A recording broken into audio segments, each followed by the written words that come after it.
اور جو ہی میں ہاتھ لگا کے چوموں گا تو زمانہ تمہیں کوسے گا کہ کتنے کمینے ہو۔ اس بلال کو شہید کیا کہ جس کی قبر کی مٹی بھی چمکتی ہے۔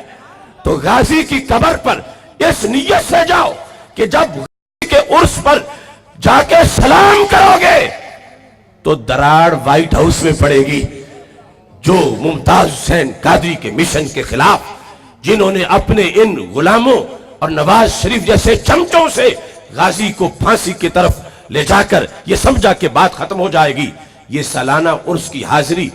اس بات کو واضح کرے گی کہ غازی کا پیغام رکا نہیں، غازی کا قافلہ مسلسل بڑھتا چلا جا رہا ہے۔ یہ ہم نے 12 اجتماعات جیل بھرو اور تاجدار ختم نبوت صلی اللہ علیہ وسلم کے ان کا شیڈول دیا پشاور سے کراچی تک، لیکن فائنل راؤنڈ انشاءاللہ 7 اپریل کو مینار پاکستان پر نظام مصطفیٰ صلی اللہ علیہ وسلم کانفرنس کے انعقاد میں ان حکمرانوں کے تابوت میں انشاءاللہ آخری کیل ٹھوکی جائے گی۔ تو 7 اپریل مینار پاکستان کے عظیم اجتماع کے لیے ابھی سے تیاریاں شروع کر دیجئے، اور ساتھ جو حجاز مقدس میں آثار رسول علیہ السلام کے خلاف نجدی حکومت نے جو سیاہ کارنامہ سر انجام دیا اس کی مذمت بھی کیجئے۔ آج بھی مولانا محمد زہیب جلالی صاحب کی قیادت میں بہت بڑا کارواں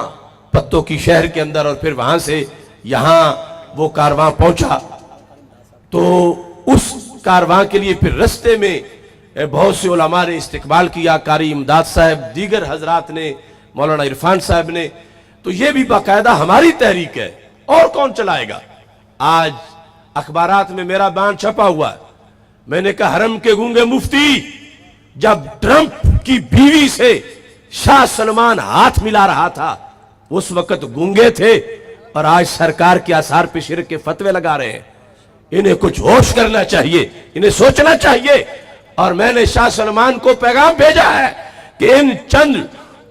بھیانک فکر کے مفتیوں کے کہنے پر تم سارے عالم اسلام کو پریشان کر رہے ہو،